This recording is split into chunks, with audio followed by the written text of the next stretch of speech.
um, in the chat. This is the third of 5 Google workshops. With us this morning are Victoria Hughes, Director of the Florida Women's Business Center in Delray Beach, and Jackie Peralt, Director of the Jacksonville Women's Business Center. Victoria, would you like to say a few words before? Then we'll turn it to Jackie. I just want to say good morning to everyone. We're glad that you're here, and we're happy that we have the opportunity to partner with Pam and Google in terms of offerings to help individuals market their business, particularly during these times that we live in now. It is a great opportunity. We're happy to present it, and we want you to take advantage of it, but also keep in mind that this is an opportunity to network. So take advantage of that as well. Thank you. Jackie? Good morning, everybody. My name is Jackie Peralt. I'm the director here at the Jacksonville Women's Business Center, serving North Florida. Thank you all for being here today. We're excited to host this along with the other women's business centers. And thank you, Pamela, for organizing this curriculum for our entrepreneurs. Okay. And now I would like to introduce you to Pamela Starr, who's going to be presenting this morning. Pam? All right, thank you, and good morning, everybody. Thank you all for joining us on this Friday morning. I'm actually talking to you from my home office, which is in Tampa. So I am happy to be talking to my fellow Floridians. All right, I'm going to go ahead and share my screen. Hopefully I can share the right one here. Hang on a second. I have a bunch of screens going on. There we go. Hang on just a second. And there we go. Okay, so I am Pamela Starr, and I have got the greatest gig in the whole wide world. During normal times, and obviously we are not quite back to normal times, but during normal times, Google puts me on an airplane and flies me all around North America to do educational workshops for business owners and entrepreneurs, just like all of you. I have not been on an airplane in the last year and a half-ish. It's been since March of 2020, the last time I flew someplace that was out to Vegas. And so I'm happy, though, I still have the opportunity to help you all learn about how you can do a better job promoting your business online. And I'm doing that by doing webinars and Zoom calls, just like all of you. I am part of a program at Google called Grow with Google. And Grow with Google partners with nonprofit organizations such as Women's Business Centers and We Venture all across the country. All of my events are hosted by one of those Grow with Google partners. And so I just want to thank all of the groups that are here today that are supporting today's presentation. We could not do what we do without partnering with groups like Women's Business Centers and We Ventures. In the past, I've had the privilege of doing in-person presentations for all of the groups here that are in Florida. And so I'm hoping that at some point in the future, don't know when that might be, I can actually get out and do in-person presentations again. But today we're talking about how to make your website work for you. And obviously your website is the hub of your online presence. Social media is critically important. Email marketing is critically important. But ultimately, everything that you do online should be funneling into and out of your website. So that's what we're going to be talking about here today. What's really been interesting is in this last year plus of COVID craziness, consumers, your future customers, have really learned to embrace using different technologies, different buying strategies than they ever did before. And so for those of you maybe who you didn't really need to rely on your website to be a truly integral part of driving business for your organization, now is the time to kind of revisit this because consumer behavior has changed dramatically in the last year. So you need to be sure that your online presence has changed also to meet consumers' needs. These are some of the ways that your current and future customers want to connect with you online. People have gotten to be more familiar than ever doing video appointments. all of a sudden the idea of getting up, getting dressed, putting on our lipstick, getting in our car to go have a half-hour meeting with somebody, all of a sudden doesn't feel quite so necessary anymore. Because in the last year, people have gotten so comfortable doing exactly what you all are doing today, which is meeting with people via Zoom or other online technologies. So this is a great way, if this is something that you can use to promote your business, to integrate into your website.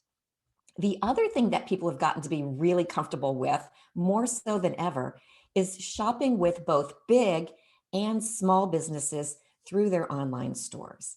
One of the things that I really love about technology right now is that it's easier than ever to create an online store.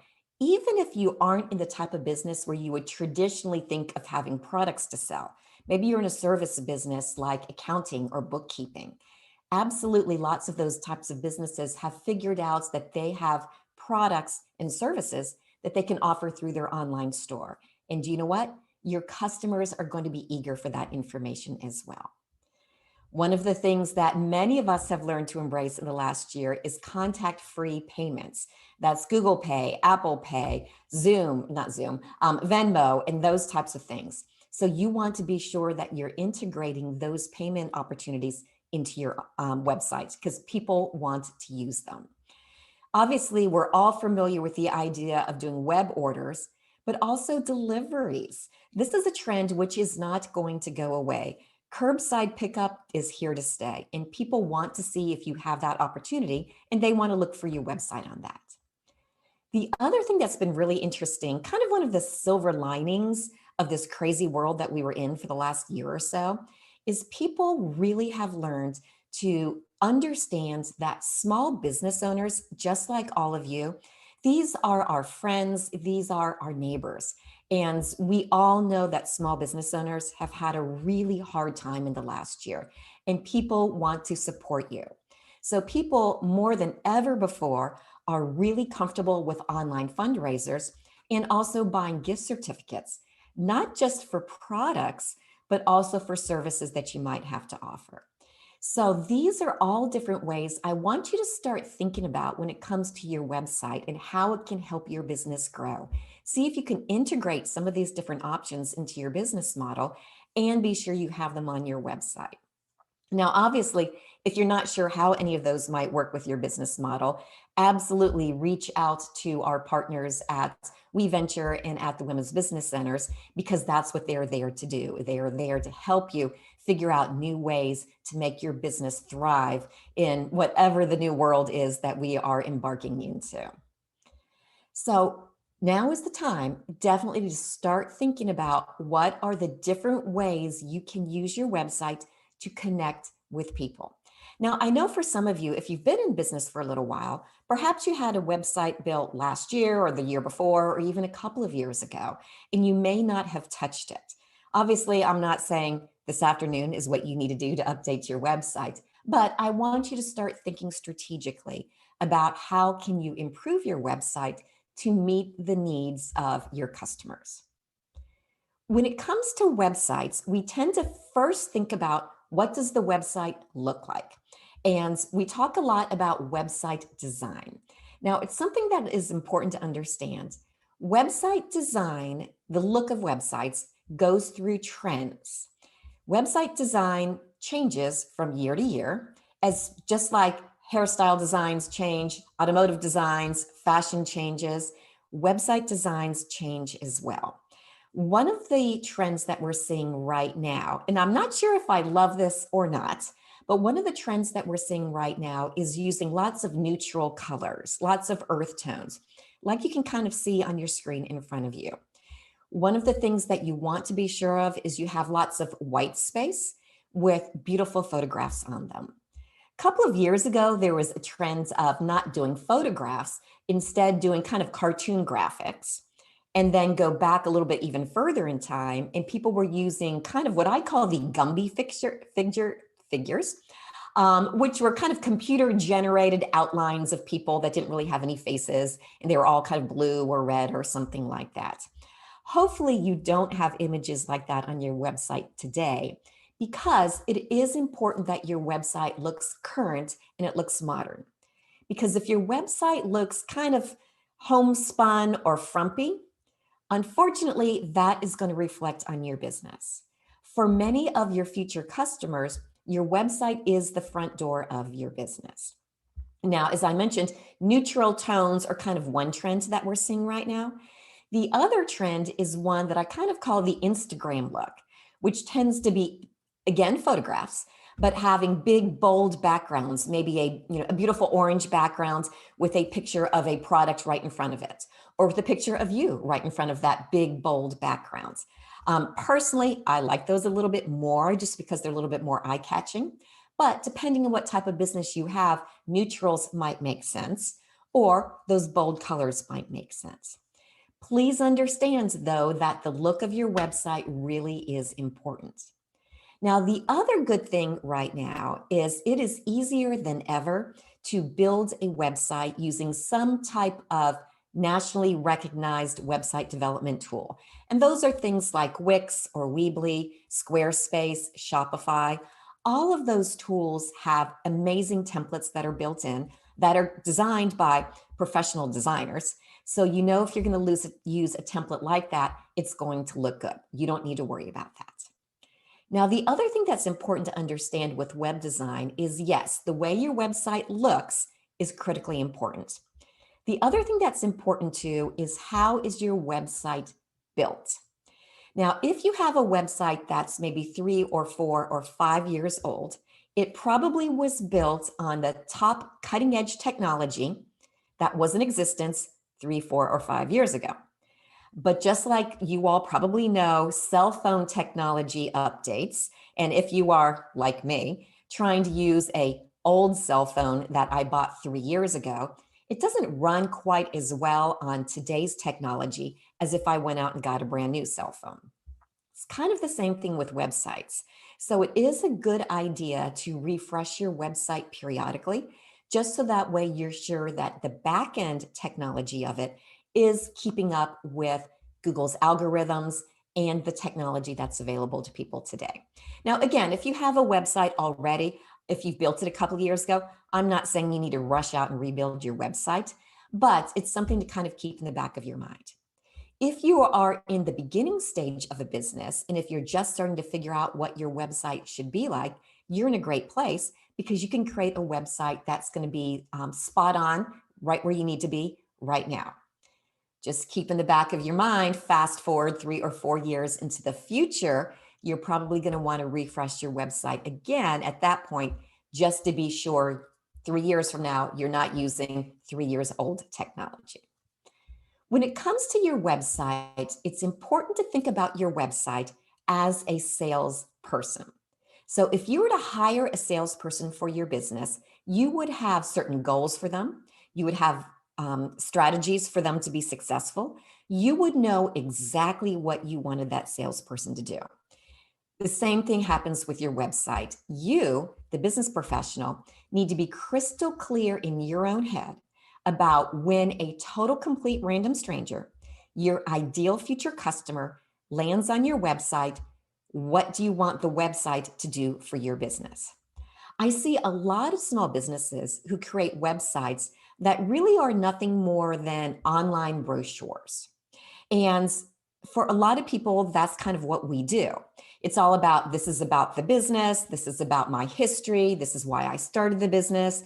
This is how long the business has been in the community. It's all about the business and how great you are. But the secret to marketing, both in person and online, is it's not just about how great your business is.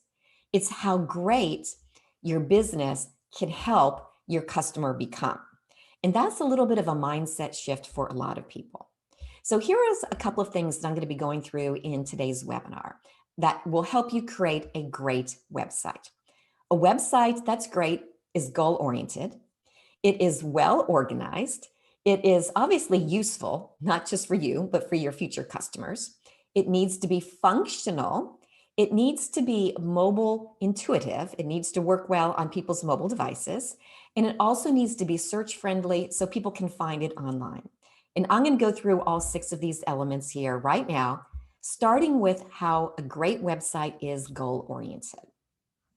I want you to kind of pause for a moment and think about, why do you want a website? And it's kind of interesting. I've been talking to small businesses about marketing strategies for a very, very long time. I remember the days when people were saying, do I really need a website? That's how long I've been in this business. And absolutely today, yes, you need a website.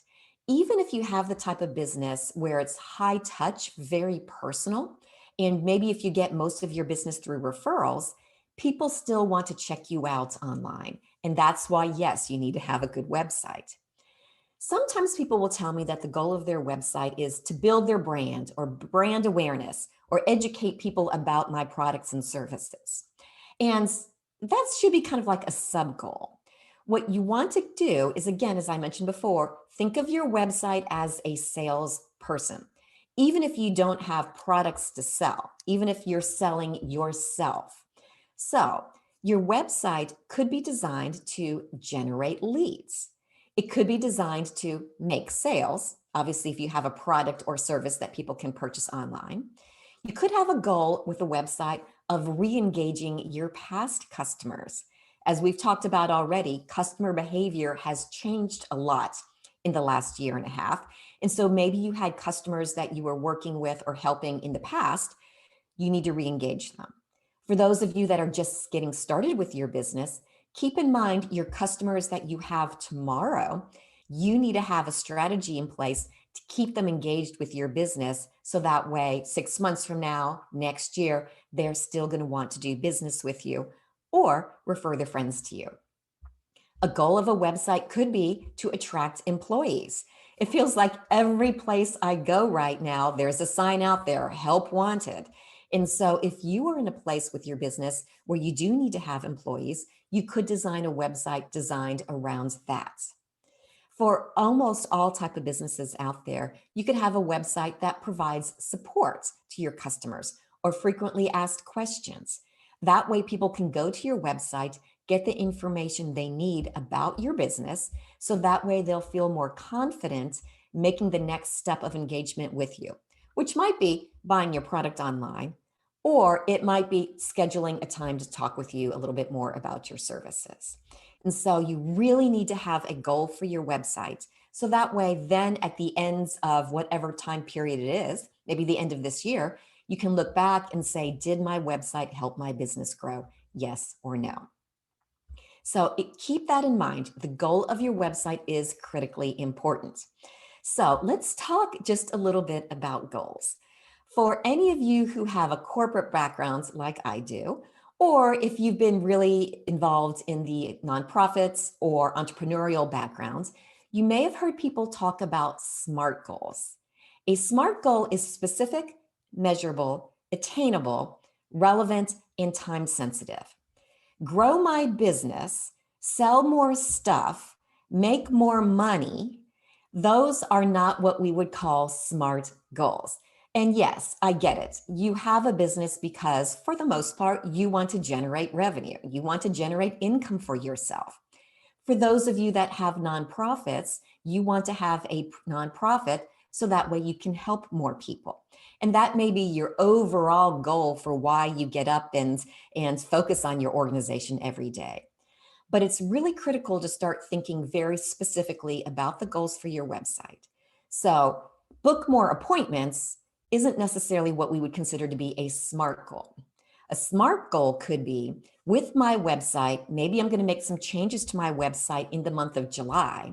So that way the goal is in the month of August, I want to book 10 more appointments in August than I did in June before I updated my website.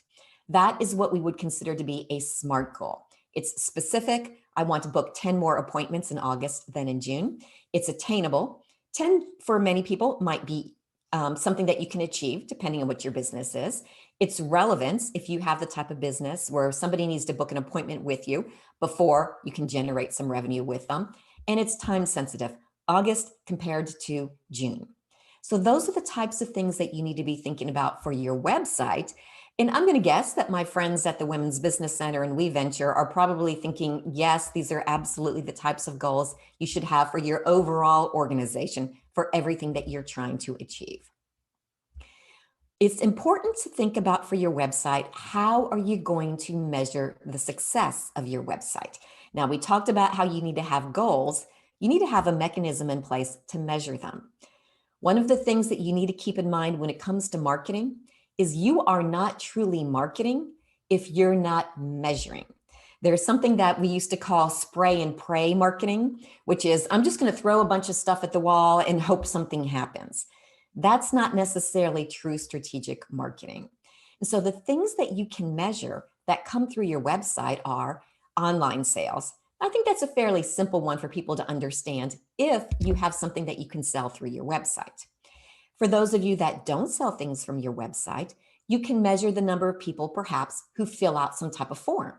You can measure the number of people who call you directly from your website, assuming that you have your website set up so that way your phone number is a hot link so people can look at your website on their phone. This is my imaginary phone I'm holding. They can tap on your phone number and call you directly. That is something you absolutely can measure. You can also measure perhaps the number of people that sign up for your email marketing list through your website. And so you need to be sure as you're thinking about the goals for your website that you also know how are you going to measure the success of those goals. Because if you find that you implemented a change on your website and it's not generating more of the goals, results that you're looking for, then you probably need to refocus and change something again so that way you do get closer to the goals that you're really trying to have to help your organization grow. Now, when it comes to measuring things on your website, Google Analytics is a tool that can really help you out with that. Now, I'm not going to take a deep dive into this today at all whatsoever. Google Analytics is a whole hour-long presentation in itself, and that's just the introduction to Google Analytics. But I do want to just kind of mention this to you. Google Analytics is a 100% free resource that you can attach to your website to help you better understand how do groups of people engage with your website. It will let you know how many people are new visitors versus how many people are repeat visitors. It will let you know how many people visit your website through your social media activities versus through your email marketing activities. So Google Analytics can give you a lot of great information that can help you understand if your website is achieving the goals that you have laid out for it. So when it comes to the layouts of your website, a good website, or rather a great website, does need to be well organized. Now, this is going to mean something different for every business and for every type of website out there. What I suggest you think about is one thought per page. Now, a lot of times I'll talk to people and they're using some type of website tool where maybe for whatever it is they're paying a month, they get 5 pages. And so if they wanted to have 10 pages, they would have to pay twice as much. So they try to cram a lot of information into those 5 pages or 3 or 7 or however many it might be that they have. That's not always the best strategy. So here's a good example of a website that would be some type of online store. And I like this strategy. I like this example because I think it's something that we all can kind of understand. So if somebody sold jewelry online, there obviously are a bunch of different ways that you could organize your jewelry products. You could organize it by jewelry type. Maybe you have gold jewelry and silver jewelry. Maybe you had rings, watches, bracelets, and necklaces and earrings. You could organize it by jewelry that appeals to the feminine side of people versus jewelry that appeals to the masculine side of people. You could have jewelry organized by price point. You could have jewelry organized by gemstone. But the thing to keep in mind when it comes to organizing your website, regardless of what your product or service is think about how is your future customer going to be thinking about your business. So let's say I owned a fictional dog training business, and my business was Pamela's Puppy Training Service. I could have one page that talked about training for puppies. I could have another page that talked about training for older dogs. I could have yet another page that talked about training for big dogs versus training for small dogs. Or I could have one that was dedicated just to training dogs that have disruptive behavior, or helping your children train their puppy. So there's a variety of different ways that I could organize my website. What I wouldn't want to do is have one website that just talked about these are all the dog training services that I offer and have them all on one page. When it comes to organizing your website, there are a couple of things that you can do to help your website show up higher in Google's organic search listings. And those are the free search listings that everybody is always so entranced with. Everybody always wants to know, hey, Pamela, how can I make my website show up higher, or ideally on the first page of Google? And unfortunately, there is no secret answer to how you can do that.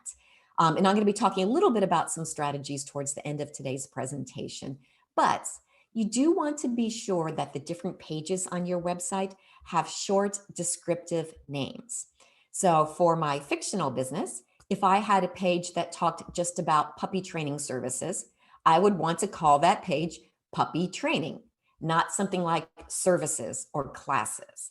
You want to use the types of words and phrases that you think your ideal future customer is searching for on Google, and have those words on the titles of your page.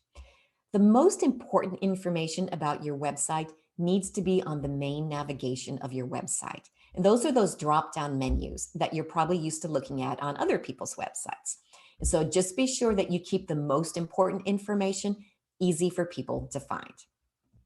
Now, once somebody lands on your website, it needs to be useful for them. And we'll talk about this here right now. Now, as I mentioned before, people tend to create websites, especially if they're creating their first website, that talks all about my business. This is how great my business is. This is what's important to my business. This is the history of my business. And yes, that information is relevant and it's important, but keep in mind, the secret success of sales and marketing is it's not just about you, as I mentioned before, it's about them and how great you can help them become. So be sure that the content that you have on your website is the type of information that your ideal future customer is looking for on Google. We all, you, me, your future customers, we go to Google typically for two reasons. Either we have a question we want an answer to, or we have a problem we need a solution to. How to keep a dog from barking, how to teach a puppy to sit. Those are the types of things that people might go to Google if they were having a problem that potentially Pamela's puppy training service could solve for them. How to is actually one of the most commonly searched phrases on Google. So start thinking about what are those how-to questions your ideal future customer has, and then build content on your website that answers those how-to questions. You could have something as simple as a frequently asked questions page on your website. How do I teach a puppy to sit? How do I deal with a dog that barks every time somebody drives past my house? How do I keep my older dog from chewing on the door frame? Those are the types of things that people might want to know about Pamela's Pet Shop or Pamela's puppy training service. So if I had those answers on my website, chances are better that my ideal future customer would find my website. So think about what are those how-to questions your ideal future customer has, and build content about that on your website. Now, content doesn't have to be just words. You also want to have a mixture of different types of content on your website. Yes, words are important, but you also want to have images, which are photos and graphics, and you want to have videos. Now, what you don't want to do is actually embed your video in the website itself. Secret fact here, actually it's not a secret, Google owns YouTube. So Google's mathematical formulas, those are the algorithms that you may have heard people talk about, like it, for lack of better words, when you have videos that are hosted on YouTube, meaning they're stored on YouTube, but then you link those to your website. Now, real human beings, your ideal future customer, likes looking at videos.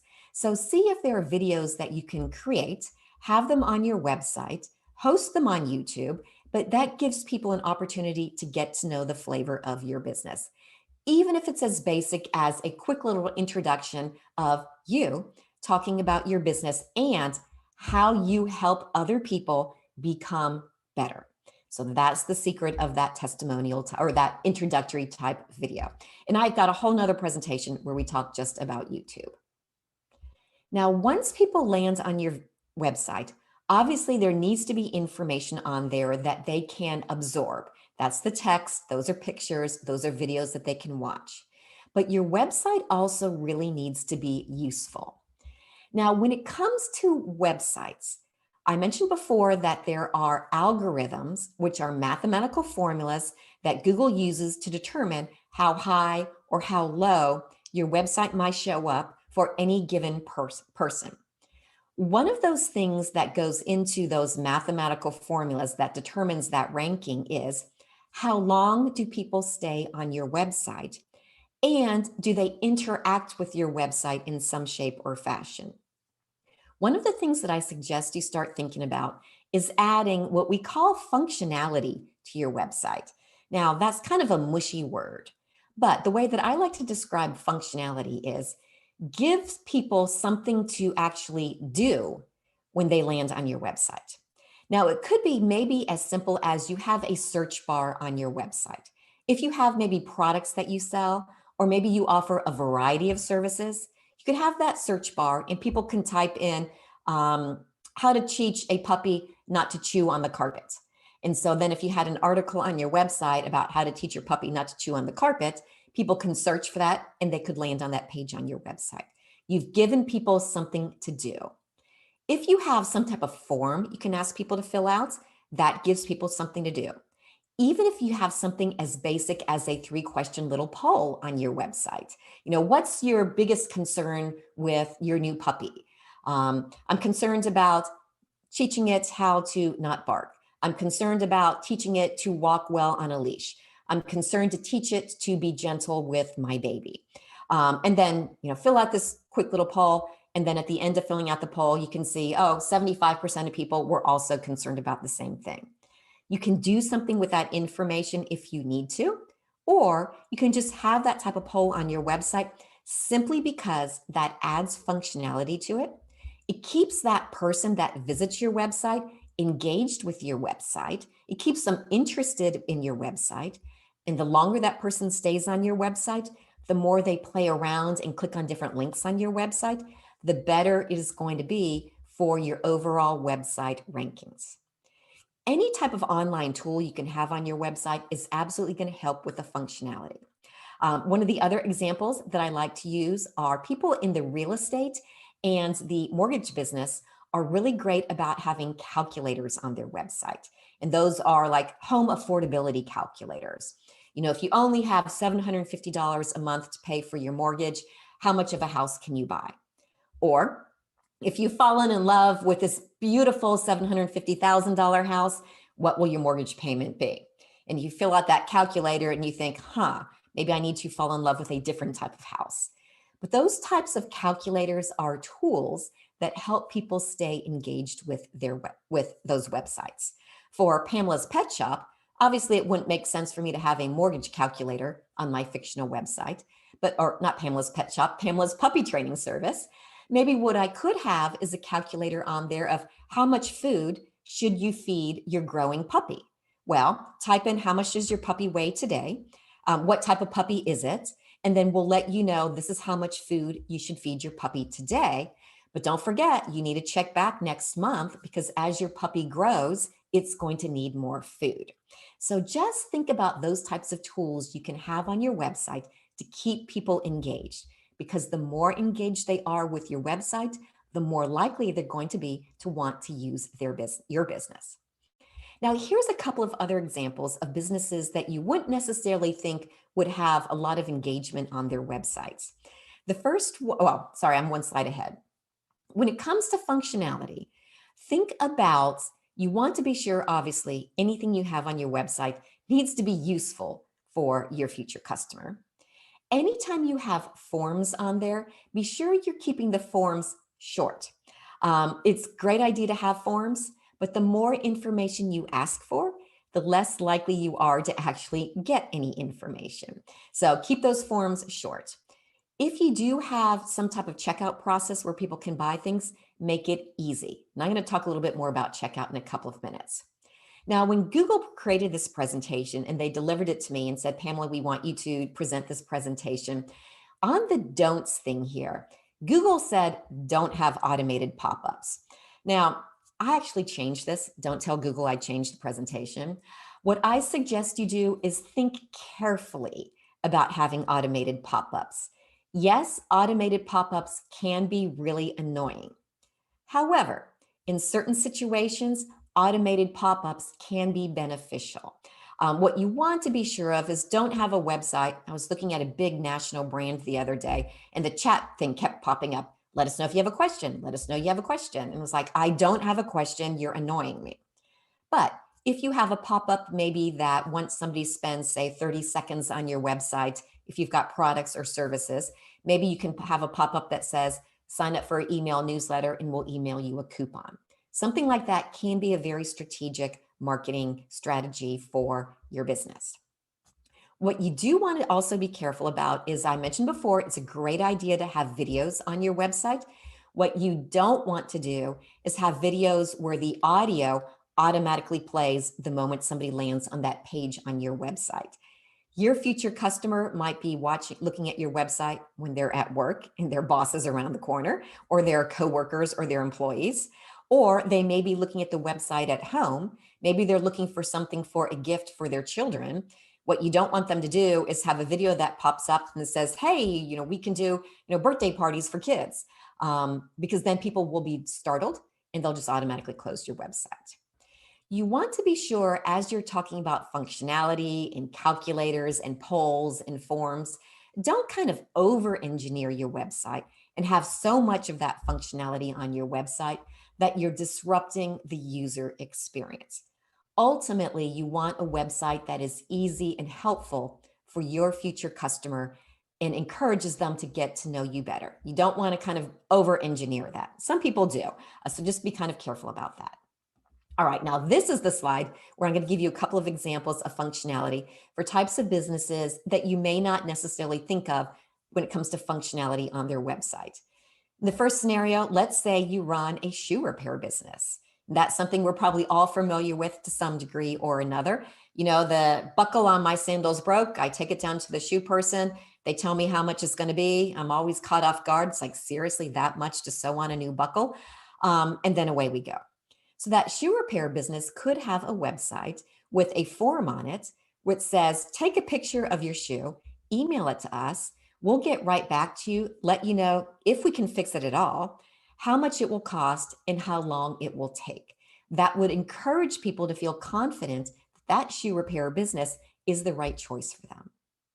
For those of you that might be coaches, maybe you're a business coach or a life coach or personal coach or something like that, you can have something as simple as click here to schedule a free consultation. And then when people click on that link, maybe they would go to some type of appointment scheduling tool that you might be using. That will also encourage people to want to do business with you. Now, let's talk about your mobile device. Today, more than 50% of Google searches happen on people's mobile devices. Those are their itty-bitty smartphones and their slightly larger tablets. What's interesting to keep in mind is, according to some studies that Google has done, 9 out of 10 times when people have had a good mobile experience with a website, they will be more likely to purchase from that brand in the future. On the flip side, 46% of people have reported that if they had a disruptive or a bad experience with looking at somebody's website on their mobile device, they would not engage with that business in the future. Now, I'm going to guess that you've all had the experience when you're looking at somebody else's business, their website, on your itty-bitty phone. Everything's all squished down and teeny tiny, and you need to zoom and drag and scroll just to read the words on the website. That website is what we call not mobile responsive. That website is also annoying. Now, I'm going to guess that all of my friends at We Venture and the Women's Business Centers will agree with me when I say annoying your future customer is generally a bad idea. So you want to be sure that your website is built in a way that's called fully mobile responsive.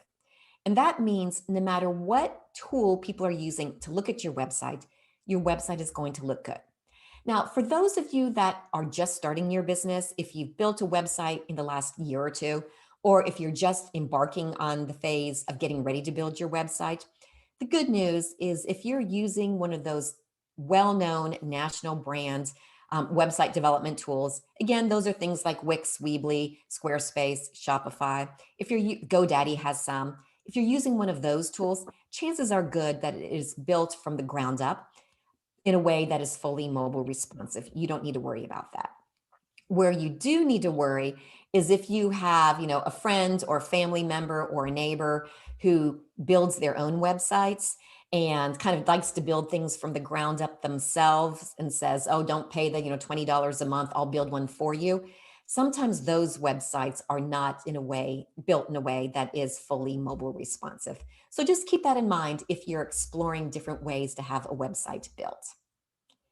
When it comes to people actually landing on your website, you need to be sure that they can navigate through the different pages on your website.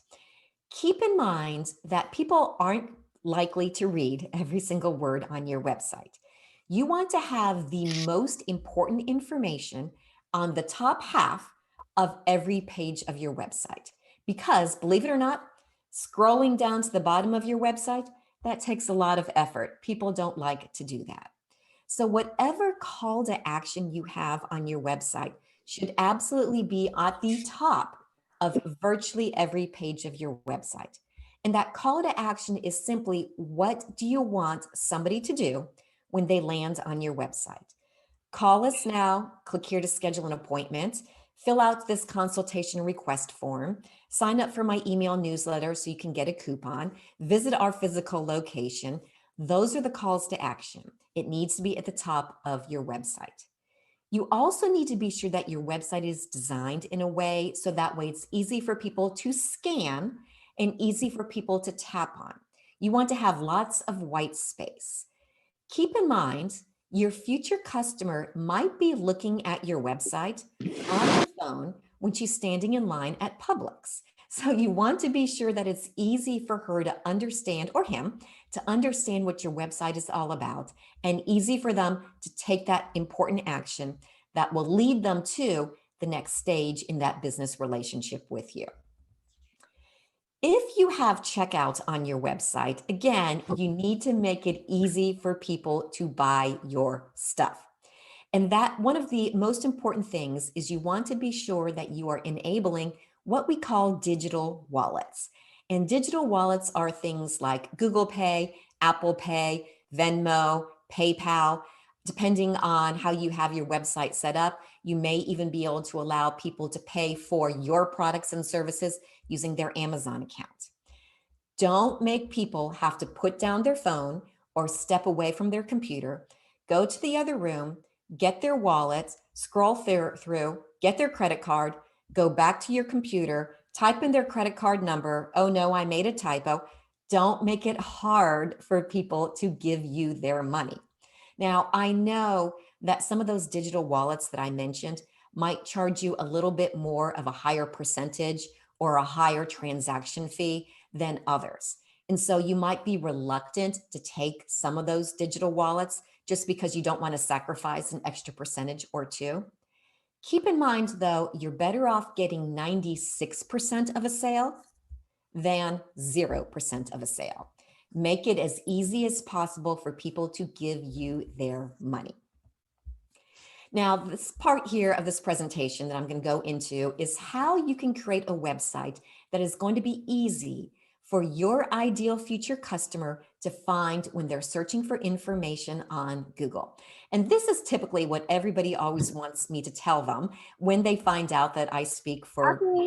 They always kind of want to know, what's the one magical thing that I can do to make my website show up higher on Google search rankings? Now, as I mentioned before, there is no one magical thing, but I want you to understand the mystery really starts with that person, the stranger. At Google, we call that person a searcher. That person that is searching for information on Google. Whether or not your website shows up higher or lower in Google search rankings, a lot of it depends on them. Now, some of it obviously depends on you as well. But keep in mind, as I mentioned before, people are searching for information on Google because they're looking for an answer to their question and they're looking for a solution to their problem. The fact that your business exists probably doesn't answer their question or solve their problem. If you have information on your website that answers their question or solves their problem, there's a better likelihood that Google will offer them your website. Now, you all know the example that you see on the screen here in front of you. That's probably something that you all are very familiar with when you do your own searches on Google. Depending on what words you type into that search bar, Google will offer you different pieces of information. Typically, you'll see advertisements at the very top of the screen. The photographs are what we call shopping ads. Underneath that, there may be text ads. Over to the right, they may see what we call business profiles or business listings on Google, or depending on what words were put into that search query, they may see Google Maps that has Good a morning. list How of are the you today? fall into that particular business Good. itself. And then underneath all of that are what we would call those organic search listings. And those are the ones we all want our website to show up higher in those organic search listings, which are commonly kind of what we would think of as the free listings. Now, how high or how low you show up in those listings, again, depends a lot on that person and what they are searching for. So sometimes people will come to me and they'll be frustrated because they'll say, when I Google my own business, I'm showing up low. My competitors are showing up higher. But then if I do a Google, maybe they show up differently. Other times people will come to me and they'll be really proud and they'll say, I'm on the first page of Google. Well, do you know what? If I am sitting in your community and I am searching for your business name, you should show up on the first page of Google. But if I'm sitting on the other side of the country, or even like many of you, I'm on the other side of the state of Florida, I may get different listings. Proximity is one of the things that Google puts into the factor of how high or how low you'll be offered for any given person. Now, keep in mind, you do not need to be found by every person on the planet. You don't need to be found by every person in the state of Florida. You don't need to be found even by every person in your local community if you have a local business. You need to be found by the types of people who have a problem that you can solve. Now, that problem may be, I don't have anything to wear on Saturday night, or I'm looking for something interesting to wear, or I want quality fashion, or I want new pajamas, or I need to teach my puppy how to sit. Those are problems. That's why I keep reiterating, you need to have a website that solves people's problems. Now, but kind of behind the scenes at Google, there's a lot of mathematical formulas that come into play here. And I've mentioned those a couple of different times. So when your ideal future customer turns to Google because he or she is looking for an answer to their question or a solution to their problem, that's when Google's mathematical formulas fire off.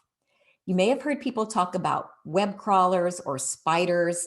At Google, we call ours Google bots, simply because Google bots kind of fun to say. So when your ideal future customer types words into Google, that's where Google's mathematical formulas fire off and try to offer to that person websites that should hopefully solve that person's problem.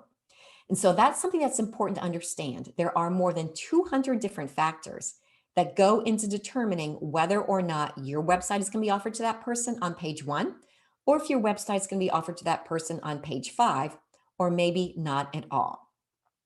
Google's mathematical formulas try to do those rankings according to relevance of that page, according to what that person is searching for.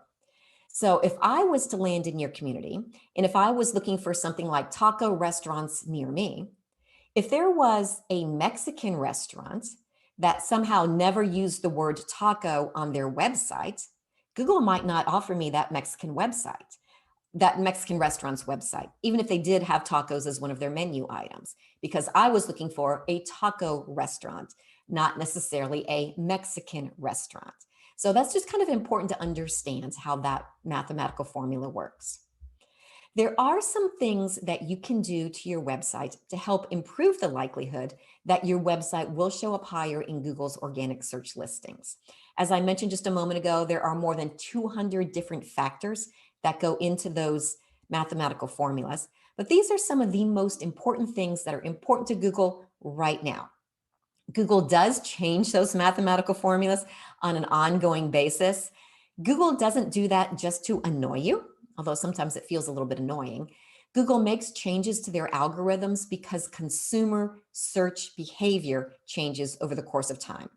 The things that we're searching for today on July 16th, 2021 are very different from what people were searching for a year ago on July 16th, 2020. But one of the things that's very important to Google's mathematical formulas is the load time of your website. If your website takes too long to load, and if somebody's doing a Google search on their itty bitty smartphone, Google will be less likely to offer your website to that person simply because the load time is too long. Now, fortunately, Google offers a free tool that can test the load time of your site, and we simply call it the Test My Site Speed tool. And you can find this at g.co/testmysite. Now, don't worry, I'm going to share the slides of today's presentation with the host organizations. And so you'll have access to these slides from them. But you go to that website, you type in your website URL, and Google will scan through your website and let you know what the average load time is on the average mobile device. Now, if your website takes 5 seconds to load, all right, I stopped talking and I counted to 5 in my head. 5 seconds is an eternity. It's crazy, the world that we live in. We do not have 5 seconds to wait for your website to load on somebody's smartphone. The good thing is this tool will let you know how long your website takes to load, and you can also ask Google to give you some recommendations for what you can do to increase the load time of your website. You want to aim for 1 second or less. For every additional second it takes for your website to load, you are losing an estimated 10% of visitors.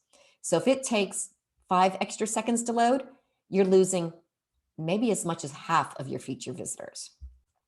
The other thing that I've talked about a number of times already here is obviously your website needs to have useful content on it. Use the words that your uninformed future customer is looking for. They may not know that you offer high quality, beautiful silk pajamas. Maybe they're not looking for high quality, beautiful silk pajamas that are organic and dyed using all natural colors or something like that. Maybe they're just looking for pajamas that keep me cool at night. And so keep in mind that what you think is a selling point for your product or service may be a little bit different from what your customer is thinking. So be sure that you use the words and the phrases that your ideal future customer is looking for. Have a website that solves what their real problem is. Google's mathematical formulas also like to see lots of text links on your websites. You may have heard people talk about something called inbound links. Those are when other websites have links on them that drive people to your website, and those absolutely are important. But you also want to have links on your own website that can go maybe to different pages on your website, or depending on the type of organization you have, maybe you've got a link on your website that goes to maybe an industry association where there's more information. Maybe you have a text link that says, click on this link to schedule an appointment with me, or click on this link to fill out a form. Google's mathematical formulas likes to see websites that have those links on them. Also thinking about, and I mentioned this briefly before, what are the words you're using to title your pages? Now, on most websites, we have things like the Contact Us page, About Us page, the Home page, and those are all pretty normal pages, fine, whatever. But think of the other pages on your websites. One of the things I see a lot is people will have a page called Gallery. Now, personally, I have never gone to Google and searched for the word gallery. What I have searched for are kitchen remodels, What I have searched for is living room arts. What I have searched for are high school graduation pictures. And so if you have a website where you've got lots of beautiful pictures that you want to share with people, don't call that page gallery because nobody's going to search for it. Call that page exactly what it is people are likely to search for. Now, I already mentioned you do want to have lots of different types of content, words, pictures, videos, and those different kinds of tools that we talked about. Google's mathematical formulas like to see, and when I talk this way about Google, it almost feels like I'm talking about Google as if Google is a person. Obviously, it's not one person or even a group of people at Google that are deciding how high or how low your website shows up. It's lots and lots of mathematical formulas that determine these things. Those formulas reward, for lack of better words, websites that have lots of different types of contents.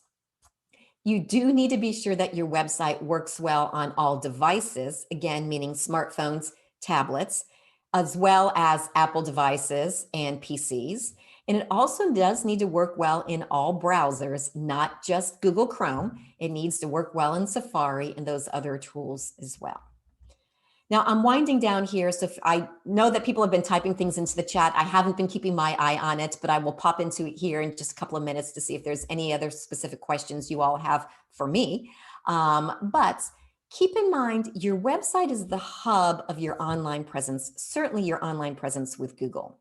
And so if you have a Google business profile that helps you show up on Google search and maps, that will drive people to your website.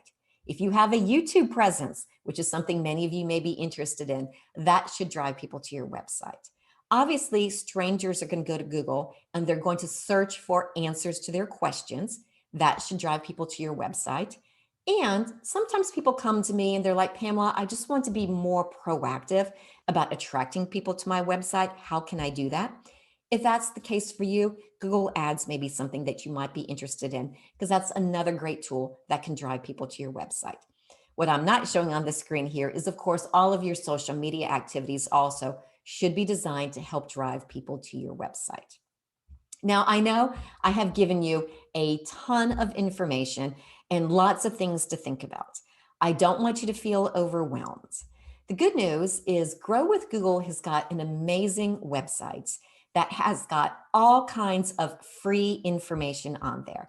So I definitely encourage you at some point here in the next couple of days to go to the Grow with Google website. You can find that at google.com/grow or grow.google.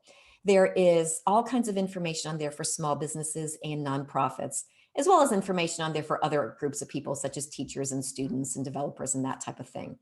But there's a lot of free training on there. There's linked to quick help videos if you just have a quick little problem. There's links to information about your business profile.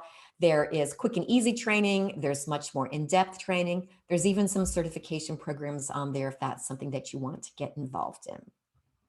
All right, and then as you heard at the beginning of today's presentation, today's webinar was part of an ongoing series that the Women's Business Centers and We Venture are doing to help you all learn how you can use Google tools to help your business grow.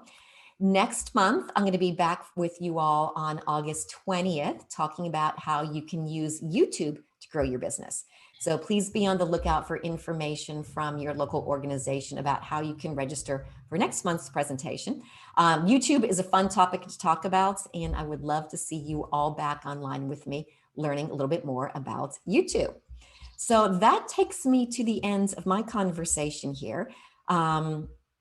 Let's see, Susan or Kim, were there any particular questions that, okay, so I'll just kind of pause here. I see Sabrina asked, can you give me advice regarding the About Me page? Now, the About Me page, that tends to be when, remember, your future customer, who is a stranger, really wants to check you out. They want to know, what is your background? Yes, you do want to kind of weave in your story. They want to know what's important to you. They want to know what your personality is all about. But remember, it's not still just about you. It's about how you want to help other people become great. You know, I started Pamela's puppy training service because my son had a puppy that he bought.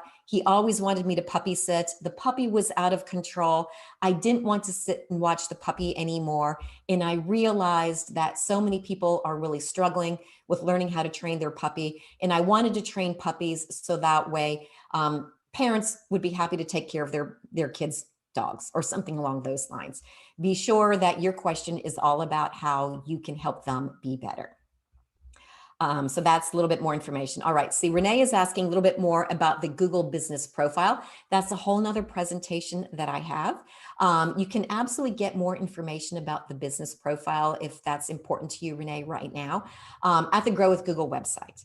The business profile, the one thing that I do want to kind of mention to everybody right now is it's a free tool, which is available to most local organizations, as long as during normal times, you would see people face to face. The business profile isn't always the best option if you have maybe an online store only, or maybe you're an artist and at different times during the year you travel around and have displays at different art fairs or something like that. So that works well for a lot of people. I'm just kind of looking to see if there's any, I haven't been looking at the chat, so see if there's any other quick questions here. Let's see. All right, let's see. Ron Joe asked, if you have one page per product or activity, how does that concept translate to the homepage? So the homepage really should be kind of like the hub that will direct people to the other pages. And so the homepage, it's funny because a lot of people put a lot of emphasis on the homepage of their website, making that, really beautiful. And yes, it needs to be. But keep in mind, if people are doing a Google search for something, they may never get to your homepage. Google may present to them one of the sub pages. Now, when people are going to get to the homepage of your website, oftentimes that's when you're using other resources to market your business. So just be sure on your homepage, you have information about this is how we help other people be happier, be smarter, be thinner, be whatever. So for Pamela's puppy training service, this is how we help you have the puppy that's a great family member or something along those lines. That's what that should be all about. And then you can have information on the homepage of click here to get more information about different resources that we have to offer you. So hopefully that kind of makes sense for that particular question. All right, Susan, I'm going to go ahead and turn things back over to you right now because I know that you've kind of got some final comments for the growth of the group also. Okay. Oops. Thank you very much, Pam. It was, again, such useful information. We really, really appreciate you. Okay, now we're going to be breaking into our breakout rooms. Everyone get ready to connect. And remember to share your information on chat. Okay, Kim, are we ready?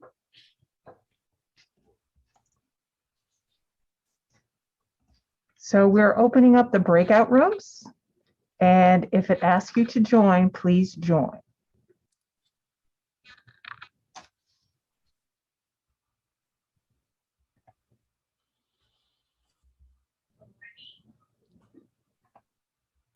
Good morning.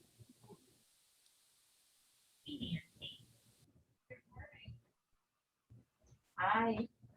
So just a little FYI, there might be some people who are not familiar with Zoom and they might not join. So we just have to wait until they join. You can see it if you open up the breakout session, who's not joining. I'm new to the Florida Women's Business Center. I've been here. So once the majority of people have joined, we start the timer at 10 minutes. No, we're in Delray Beach. So I would ask you again, if you're still here with us in the main room, please join the room that you were assigned to. Okay. And if you're having some difficulties, please let me know, and I'll do my best to help.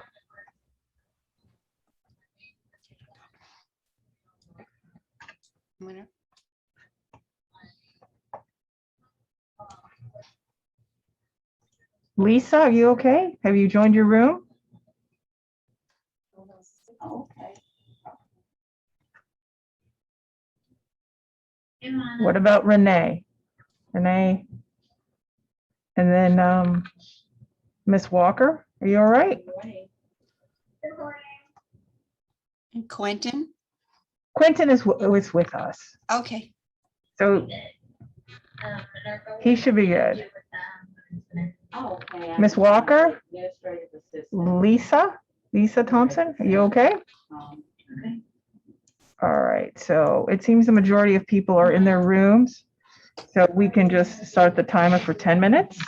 And then as I said, at the 2-minute mark, we will let people know that we're going to close up, move the rooms. We're at 9:37. I'm a virtual office specialist, so I help entrepreneurs behind the scenes.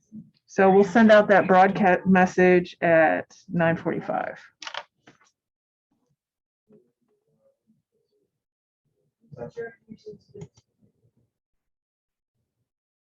Can you give me your information so we can talk?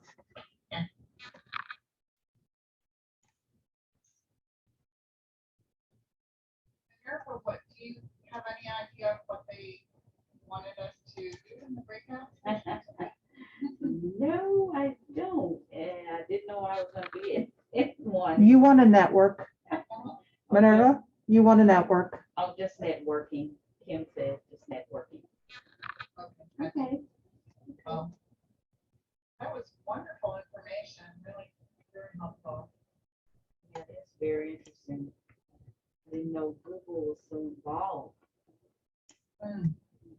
Well, that's the problem, is it's so involved, you never know actually what to do, what not to do, what do you do first?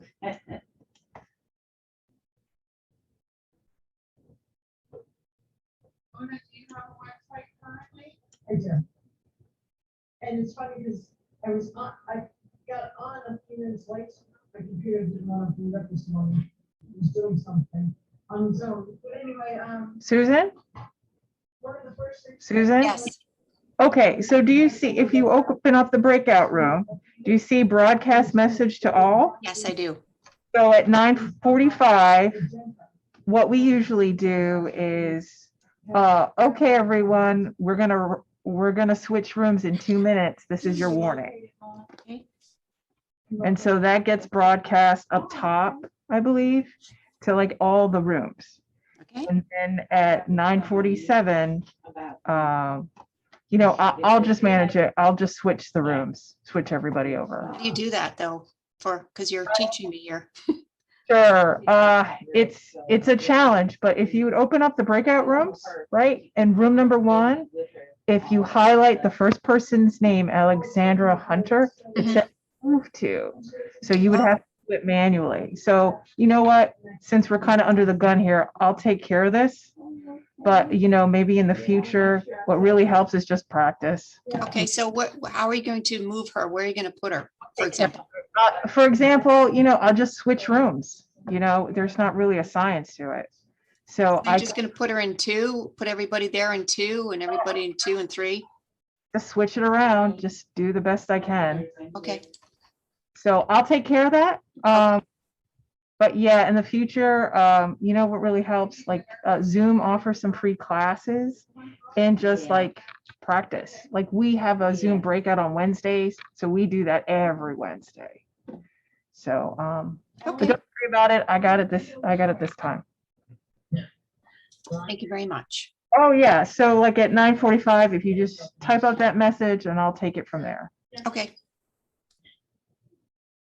Have someone helping you do that? Yeah, she builds websites, so we're trading services. Oh, nice, yeah. I myself just mainly because of the cost. But Yeah. The cost can be very prohibitive, because it is nice. mine is WordPress too, but I have all the hosting. I can do maintenance after it's built, but to build it, it was like, no, I'm not gonna stress myself. And what's your music? I make art and I teach art. Predominantly with teaching, I do 2 different avenues. One is with art for self-care. I do some teaching for a cancer nonprofit in Brevard County. And I also teach basketry, which is my discipline of choice for my own art that I do. So I'm working on developing a new production line, but I'm most interested in one of a kind pieces. So that's really where I want to focus other than teaching. Is maybe get into more one of a kind commission type weaving pieces, art. So it's funny, did you mention you do pet jewelry or children? Yeah, no pet. Because years ago we had a one-year chihuahua and I did a miniature basket and just put it upside down on her head. And it was so perfect. I'm thinking, I think you should market like miniature basket for, basket hat. Anything that people, it's, I think they said after the pandemic last year, it's going to be something like $89 billion industry last year. Yeah, I need to maybe rethink that one. Miniature hats. Perhaps.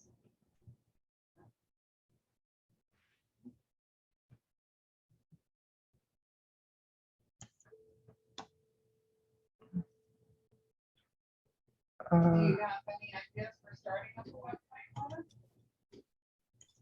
Because I have a product base, I use BigCommerce, and I built it in BigCommerce. Actually, I had somebody help me build it.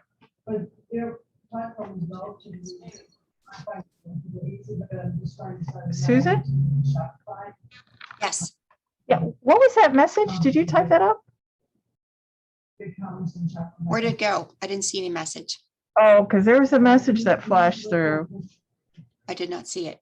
Oh, okay. Should I broadcast? Well, it's not time yet. One more minute. Okay, you can do it now. You just click broadcast to all. Mhm. And just like, hi, everyone. We're going to switch rooms in 2 minutes. Please wrap it up. And add a couple of things you talked about, like you ask questions that haven't thought on the world questionnaires you made about what they want to accomplish or how can that you help them. Because the bottom line is, as long as you not to do it, they'll never get done. Can you see it? Yeah, perfect. Okay.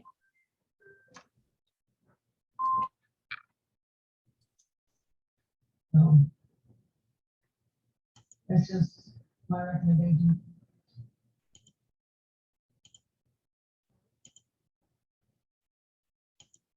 Don't kind of stress over it, just do it. It doesn't have to be perfect. Right. And as you go along, you can change it. But you can't have a website, you can't send somebody to a website. And so I was talking to somebody the other day that was looking to start a business. And she has got a bank account, she's got this, she's got all these things, we should have a business budget. And she said, well, I wanted to be exactly this and have something to do it. I said, just go get a business card. I said, you can change that. You can get 1,000 of them, $10 that, so just do it. Have you tell people what you do if you don't have a business card, so you do a website for it. Have you tell people what you do if you don't listen to your website. What kind of payment option do you have on your website, Melanie? People pay for your website? No, they pay me through PayPal usually, or Venmo. So after you make the connection, then you set it up front. Oh, Okay, well, it's nice meeting you, Susan. everybody. Yes. Did you close out the breakout rooms? No, I did not. Okay, because right now they're going to be closing. I got it. Never mind. Recording in progress.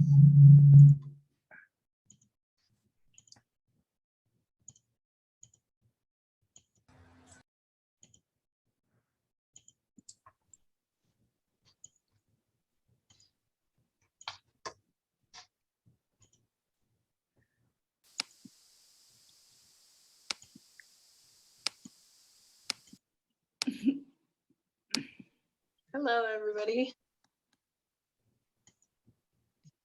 Hello. Hi, good morning. Oh, we're a big group. Hi there. And Maria. I'm in the process of moving everyone, so please bear. Oh, okay. Yes, please. The breakout was too short. We were having a real good conversation. It's always the case, isn't it? Yes, I didn't get a chance to get everybody's information. Yeah, we were trying to get the information.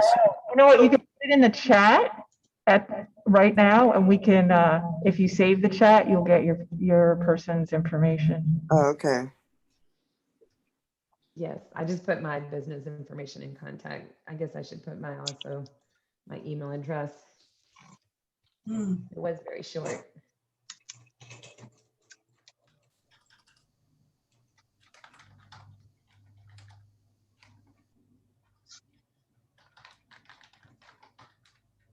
Well, that's interesting. Deborah Shapiro, how did you do that? How do you have two people in the same? We're in the office together. Oh, it looked like there was a separation there. I was like, that's interesting. How did you do that? Together. You had to get a Zoom My lesson partner, here. Jennifer Sakat. Yeah. We both vaccinated, so we're in the room together. See, I thought you had come up with something new there. See, it's the corner of the wall. It's the that makes corner it of the look wall. like, That makes Right, it exactly. makes it look like, but no, we're just that advanced. I was just trying to share that technology.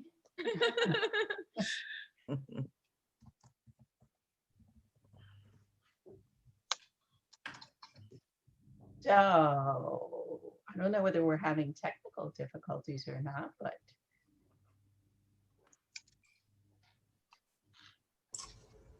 Yeah, just bear with us. We're moving as quickly as possible. So would anyone like to share a success tip that they might have, that they want to share with everyone? Something you've done recently that worked really well?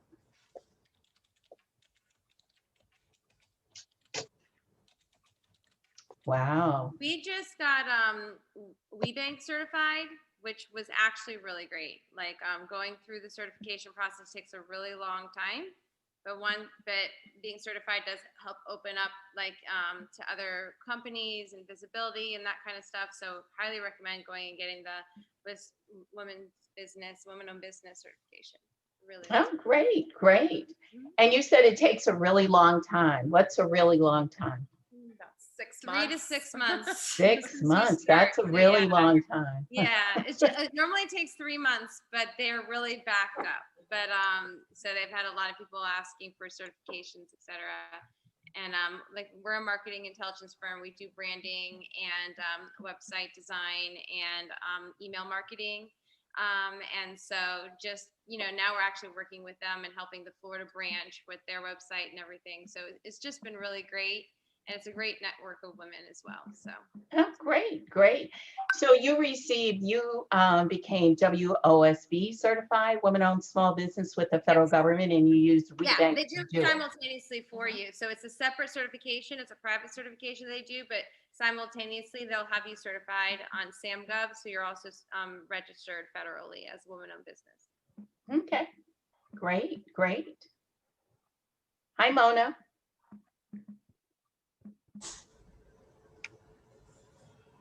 Anyone else want to share? I have a question. Yes. I'm sorry, forgive me. This is the first time I've heard of the Florida Women's Business Center. What is the difference between, why would you have to be certified with a federal? What are you, sorry, I just heard about a while ago with, is that you, Deborah, that spoke about the federal certification? Mm-hmm. To be a women's and women. Yeah, sam.gov is the federal contracting site. So you have to be registered federally as a woman-owned small business too, if you want to bid as a woman-owned small business for federal contracts. Okay. Just to clarify, you can bid on federal government opportunities. It's just that you get credit as a woman-owned business on the set-asides. Thank you so for clarifying. There are some contracts that are set aside for women-owned businesses, And as long as you are certified through the federal government's program, which is what's called the WOSB program, then you are able to apply for those opportunities that are separate. So when everyone's ready, please join the room that's been assigned to you. Could you please repeat that certification or type it on the web, on the chat, sorry? I'll put it in the chat. Okay, thank you.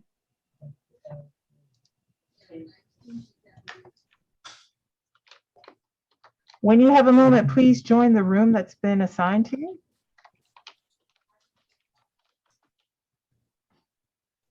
Okay, how do I join?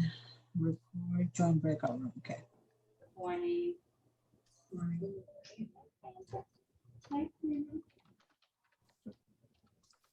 Saw the invitation a minute ago and I jumped on and then no one was there and then I left it. So I don't know how to get back to it. Okay, what is your name? Nancy Bendig. Nancy, okay. Room 8. I think I was in the room too with you, Nancy, in room 8. Okay, Oh, please. yes, Alexandra. I saw that. Yeah. Okay, please join the room that's popped up now. Okay, thank you. Sure.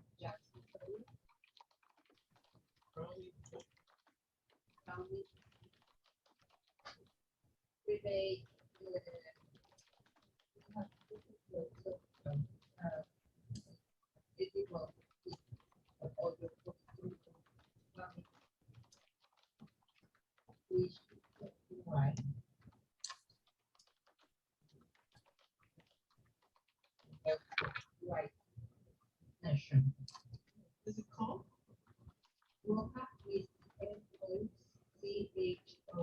Marva, will you be joining? Yep. Lisa, are you having some issues? Keith?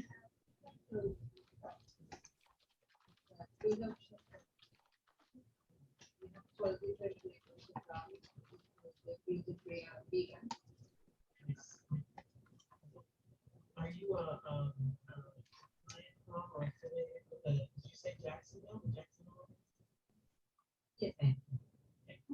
So Susan, the same thing we'll do, at the 2-minute mark, give them the warning sign, and then I'll manage the rest of it. I'll close out the breakout rooms, and then you can do your closing announcements. Okay. So we have, let me see, 8 minutes from now. Is that right? Okay, 8 minutes from now, you do your broadcast to all. Okay. And then after that, I'll close out the breakout rooms. Thank you. And we'll go to the main venue, you do your closing announcements, and then we leave. Thank you. Oh, yeah, sure.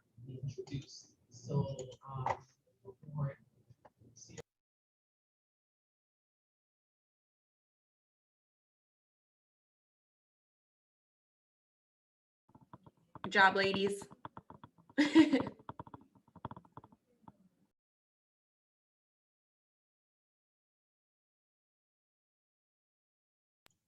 Keith, you there?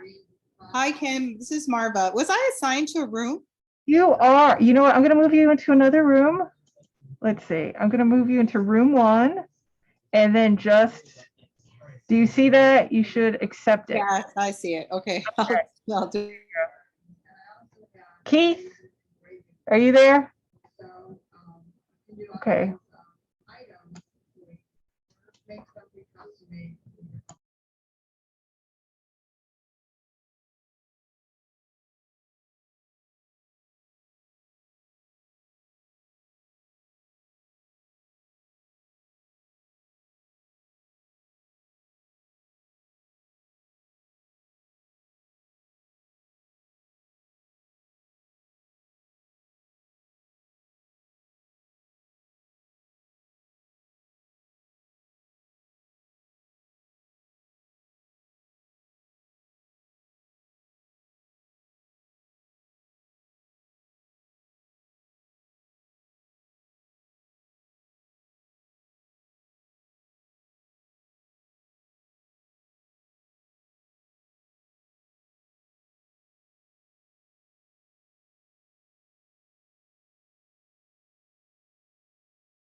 Renee?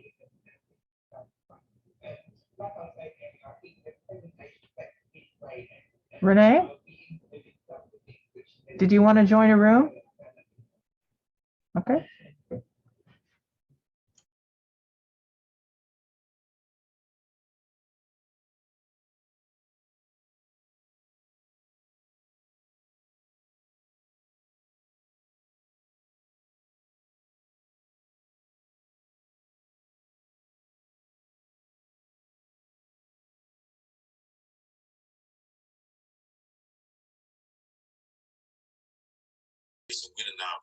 Hi everyone. I wasn't on because I was I'm in another room on my phone, so I was switching out trying to go on my laptop, and it took me to another room, so that's why I didn't come in.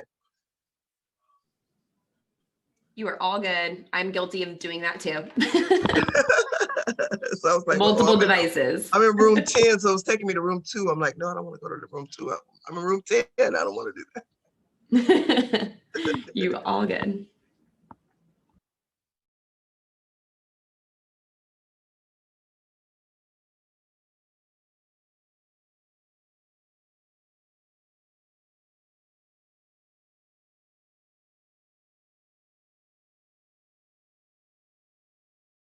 Susan, can you type up that announcement? She's so good. Yeah, send it out now. Yes, please.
We're all back. I see some people still talking, but everybody's on mute here.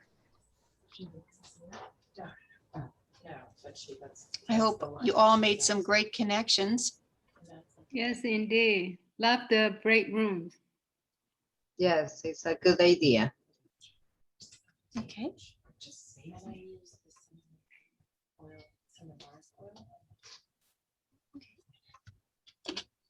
Thank you all for joining us this morning. We hope you got a lot out of it because there's so much to be learned from this these sessions. And we look forward to seeing you on August 20th for the next one, which is how to use YouTube to grow your business. Do we have to register for that one as well, or is that part of this registration? Not sure how that works. You have to register for that as well. Okay. Put the link in here if you'd like.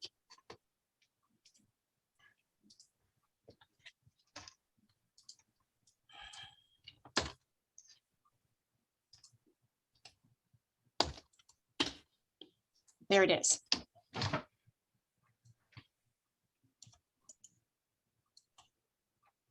I have a quick question, please. Yes. Would it be okay to share everyone's contact information as a general email? Because we had difficulty getting everybody's information in the group session. That is possible. I can do that. No, so due to like compliance and everything, we cannot share email addresses with the group. What you can do is go into the chat and there's 3 dots that are right next to the file and you can save the chat. So I advise everybody before you log off today, save the chat. You can go back in there and highlight some of those emails, LinkedIn profiles and such. But we will not be able to share email addresses out of compliance with the government. Sorry about that. Okay, thanks. I'm not seeing the option to save it, but I'll do the best I can. And I will save the chat right now and we can send that up with the follow-up email as well.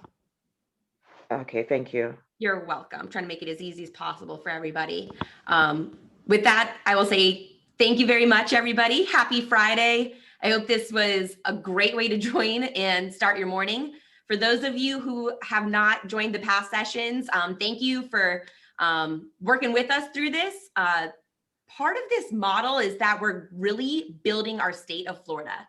You know, this is a great opportunity for us all to collaborate, do work together, and support each other. That's definitely our goal in putting this together. So congratulations to all of you. Part of the battle is showing up. Thank you for being here. I'll sound off. Victoria, you have anything to share? No, I'm good. I hope everyone enjoyed today's session. Take the takeaways and implement them. And we look forward to supporting you. So if you have some questions, some suggestions, we're open to hearing whatever it is you need from us. So please feel free. Susan, back to you. Thank you, everyone. Have a great weekend. Thank you. Thank Thank you. you. Bye, everybody. Thank you. Great Bye. meeting. Thank you. Bye-bye. Have a good weekend. Bye, thank you so much.